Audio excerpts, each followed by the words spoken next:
Mae ymchwiliad hon yn mesur o faint o egni sydd ar gael mewn gwahanol fwyd. Yn y dosbarth, rydym fel arfer yn llosgi gwahanol fathau o greision. Y syniad yw bod y creision sydd yn achosi tymerydd y dŵr i godi'r mwyaf, pob gram, yw'r greisionen sydd gyda'r mwyaf o egni cemegol mewn joules pob gram.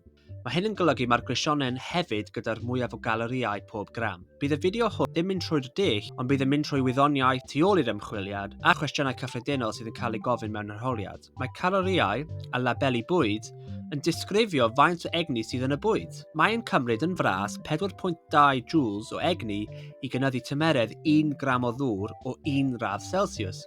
Gelwir hyn y cynhwysiad gwres specific dŵr. Mae 1 cm³ yn hafal i 1 gram o ddŵr. Yn lwcus, mae dim ond angen i ni rhoi rhifau mewn i'r hyfaliad sydd yn cael ei rhoi i chi yn yr arholiad, a does dim angen poeni gormod am galoriau a chynhwysiad gres specific. Enghraifft, cyfrifwch yr egni pob gram sydd yn cael ei rhyddhau o greisionen Mr Pricks, the crispiest crisps of crisps, gan ddefnyddio'r canlyniadau canlynol. Rydym efo 20 cm³ o ddŵr, felly mae hyn yn 20 gram o ddŵr, a ni angen llosi hyn gyda'r newid mewn tymeredd. Ni angen tynnu'r tymeredd ar ddiwedd y llosgi, 67 gradd Celsius, gyda'r tymheredd ar ddechrau'r arbrawf, 20 gradd Celsius, i roi cynnydd o 47 gradd Celsius. Ni hefyd angen llosi gyda 4.2 sydd yn cynhwysiad gres specific dŵr.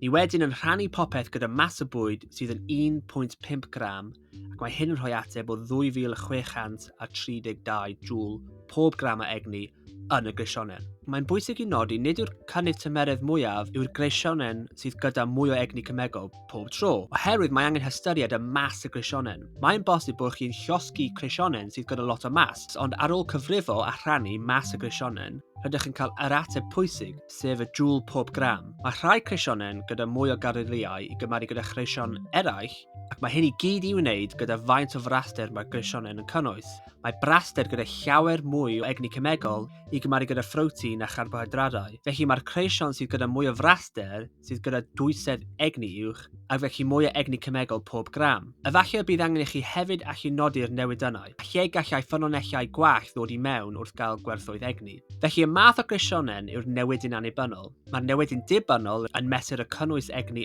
yn y bwyd, fesul gram.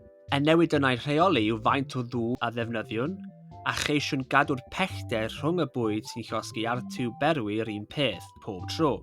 Pan fyddwn yn meddwl am problemau i wneud yr ymchwiliad, y pethau allweddol yw ei bod yn anodd llosgi'r creision cyfan. Yn aml bydd rhywfaint o'r creision yn disgyn oddi ar y nodwydd mowntio, sydd yn golygu y gallai'r tymerydd gynyddu'n is.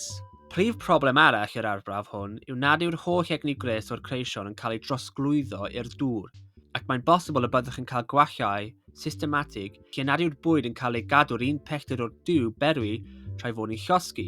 Rydym yn colli llawer o egni gres hefyd i'r amgylchedd. Yn diwydiant bwyd, maen nhw'n defnyddio calorimetr bom i fesur y caloriau yn y bwyd. Mae calorimetr bom yn cynnwys y bwyd mewn cynhwysydd y gellir ei tanio o bellfwrdd. Mae'r cynhwysydd wedi amgylchynu gan ddŵr sydd wedi ei insuleiddio a mae ganddo thermometr y tu mewn i'r dŵr.